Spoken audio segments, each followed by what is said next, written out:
What's happening? What's up, guys? Time for another malt review. Highland Park, baby. Highland Park, 16-year-old. This was a pick from the Whisky Exchange. This is I believe a first fill. It says, first fill European oak sherry butt. Yes, 16 sir. years old. 16 years old. It's limited to 585 bottles, selected by the Whisky Exchange. I'm not sure if they're still available or not, actually, because we got this a few months back. A week ago they were. Okay. And but don't quote me on that. Check today. yeah, so bottled at 58.9% ABV. This thing is dark. First really, fill, really dark. European oak goodness. Yeah, so distilled in 2003, bottled in 2019. And this is cask number 1885. So I think most of you whiskey fans will know that Highland Park has been putting out some of these single casks of recent years, over the last couple years. Some have not been so good that I've tried. Quite a variety. Yeah, and some have been good and some have been very good.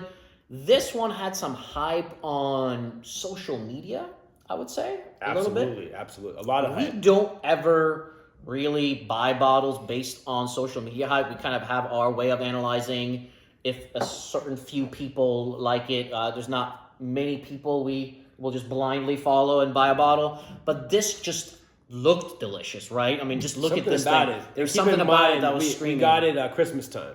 Christmas time, yeah. Something about it, the mood, the season, Yeah, and it looked amazing. And it would be an easy purchase if it wasn't for the 25% tariffs that we had to pay to bring it over. So that was the negative part of it.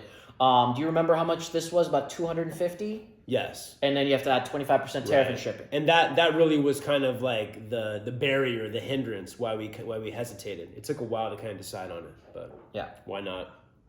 All right. So without further ado, this thing's been breathing here for a good 20 minutes or so. Yeah. I mean, that color is just very, very rich, gorgeous, very dark. Gorgeous. First fill. Hit it. Cola bomb, man. Yeah, so this is very thick and rich, as the color would suggest. It's very fudgy, getting rich chocolate, lots of toffee. It's very cask sherry driven. Yes. Lots of that rich European sherry. Tons of like figs and rum raisins. You mentioned earlier that black licorice, man. A little bit of that. Kind of like, almost like when you get the sweet, gooey, kind of figgy black licorice, like from Sweden or from Scandinavia. Absolutely. It's got a little bit of that black licorice root kindness to it. Like you mentioned at first, it's got a little bit of cola to it. Almost like reminding me of these like rock root beer kind of candies. Yeah. A little bit of root beer. It's like modern sherry perfection. Goodness. Zero sulfur at all, zero off-putting, zero matchsticks. Yeah, it's clean. Clean. It's fairly modern, like you said, but it's clean. There's no sulfur. There's no off-putting notes. But there's also nothing like, wow, what is this, right?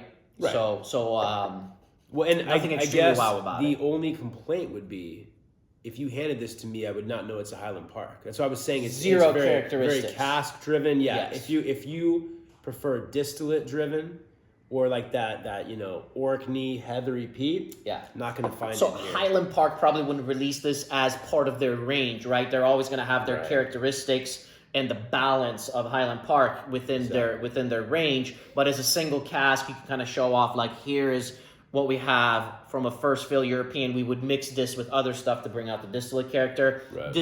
A cask like this would be used to bring out that rich sherryness, you know? And I mean, that's always kind of the idea behind all these single casks. You're gonna have variety there. Absolutely. But for a sherry head, this is exceptional.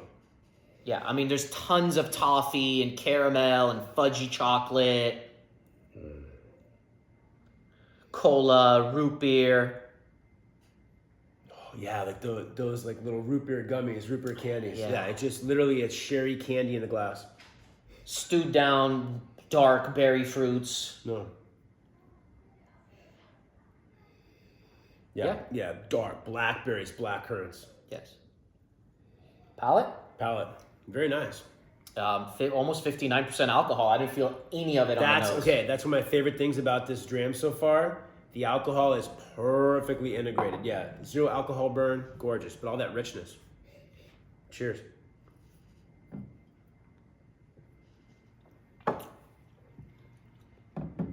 Such a beautiful bottle. Oh, that's tasty. That's very nice. The fact that this is the first dram of the day for both of us. That's intense, bro. And it's 59%. Oh. That is drinking a lot. You know, in terms of richness, it's 59%, but in terms of ABV, bingo, 50 max. Bingo. That's what I'm saying. Yeah. Perfectly integrated. On the palate, rich. It comes off very rich, chocolatey, tons of like burnt toffee, burnt caramel kind of notes, a little bit of that root beer, but also quite a bit of leather and a little bit of oakiness in the back. Yeah, getting that 16 years nice age. Yeah, getting more of that gooey, rich, exotic black licorice, toffee, fudge, chocolate. Getting some of that beautiful, rich cola. ABV just giving you all of the fats, oils, esters, but none of the alcohol burn. Love that. You know, yeah, like the nose. Nothing like crazy wow. No peat at all. No Highland Park at all. But just a beautiful, modern sherry beast. Love it. Water, 2 drops, Mike. Couple drops? Yeah, I'm not really noticing too much of anything necessarily opening up. It's not like I got like this orchard of like fruits coming out or anything from a couple drops. Maybe it needs more, but I don't know. I worry with whiskeys, first fill sherry whiskeys like this with too much water. Sometimes it gets too drying afterwards. And yeah, the age, like Narby mentioned, definitely some nice leather. Got to mention that. I take that back. Nice age, nice oak. I guess at least on first taste, only complaint would be with like a larger variety of fruits. Yes, it's very dry. It's very kind of oak, leather, kind of toffee, chocolate, kind of dessert, espresso, kind of very driven. Dessert, treat, you know, your typical sherry stuff. Yeah. I will say though, with water, like cigar wrapper kind of comes out from the age. Yeah. Some of the more favorable aged characteristics. So right now on the nose, actually, I said it didn't do much. It did. It definitely made it a little brighter, and it made it more pleasant on the nose. You had to give it a couple seconds. I had to give it a couple seconds, yeah. Yeah. Because more of the cola comes out. Tobacco note. More of the cola and more of that cigar. Yes. Aged cigar wrapper kind of a feel. Yeah. No, the age is integrating. More of the sandalwood and muskiness coming out. Mm-hmm. Yes. I like that. Yeah, and this is nice now with water. Yeah, so very sherry driven, but with water, age driven. So still no peat, no Highland Park, not a crazy variety of fruits, you know, just like your typical dark sherry fruits, but the age is getting very beautiful. This is nice. Yeah. This is nice. You're a Cuban cigar wrapper now. It was without water. It was kind of based on what I was expecting from it.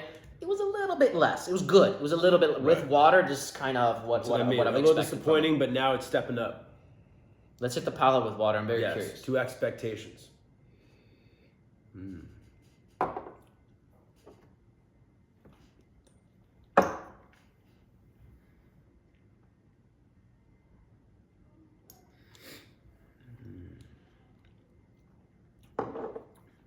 Drier.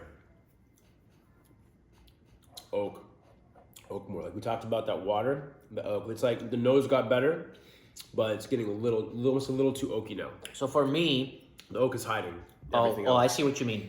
Yeah. I see what you mean because yeah, I see what you mean. The oak was in the back.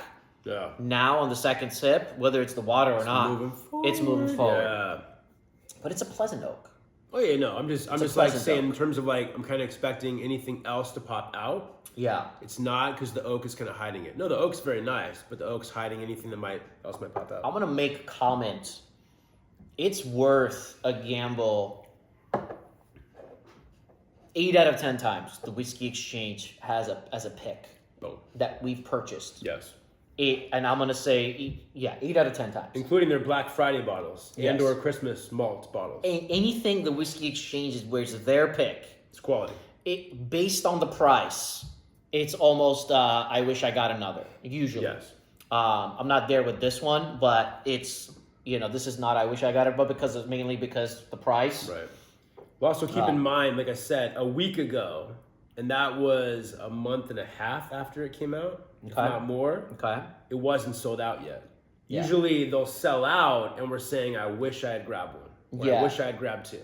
So, But who knows? What's missing from me is a little bit of that Highland Park distillery character, That's a little the bit complaint. a little bit of freshness on the palate. A little bit of that minerality, a little bit of that Heather Highland Park goodness. It's it's a little bit. It's yummy, but it's not complex in its kind of Right. it's kind of going in that Right. straight first fill sherry cask line, and it's more about the cask. I wanna taste the Highland Park. There could be a dozen distilleries that could have their name on this bottle. Easily. Yeah. Well, I actually had one more drop. And we're not asking for perfect balance, but just a little bit. Yeah, no. Being critical, of course. No, it's tasty. This is delicious. If you're into it's first fill sherry, delicious. there's no flaws in this. Delicious. There's no flaws in this. If you enjoy like an oaky, first fill, rich, toffee, caramel, chocolate, a little cola, a little root beer, you're really this is gonna really be your jam.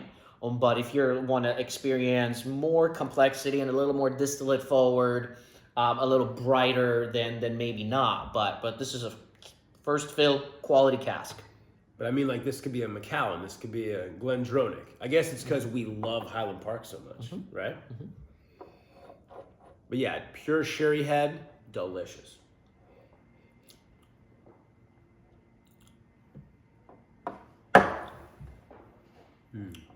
This is great.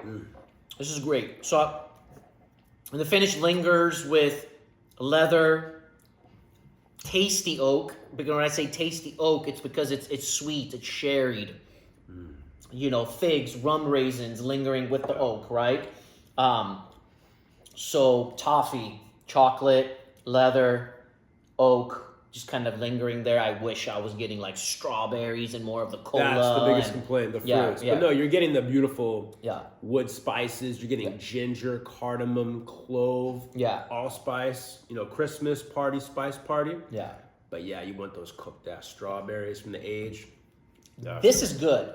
But to bring this home shipped with the 25% was close to $400, right? That's what kills it. Yeah. So not worth it. Nope. For that, I was expecting an 89 approaching 90. Right. So 90, I'd be stoked. 89, I'd be okay. But for me, this isn't somewhere between an 86 and an 87. I'm gonna go to 87 because I do enjoy it. Right. And keep in mind, if you're in the UK or Europe, you're doing 20% VAT anyway. Yeah. So it's very similar for us. Yeah. A little less. Yeah. So Sure. either way, I'm gonna go 86 on this bad boy. Yeah. It's delicious. And I would drink this any day. It's just Especially after a big, beautiful steak dinner. Yeah. With a Cuban cigar. Yeah, absolutely. But yeah. Tasty stuff, very good. Wanted to get the review out there because we think there's still some bottles. Yes. Gorgeous bottle. Very tasty. If you're into first fill sherry goodness, you're going to love this. Cheers. Cheers.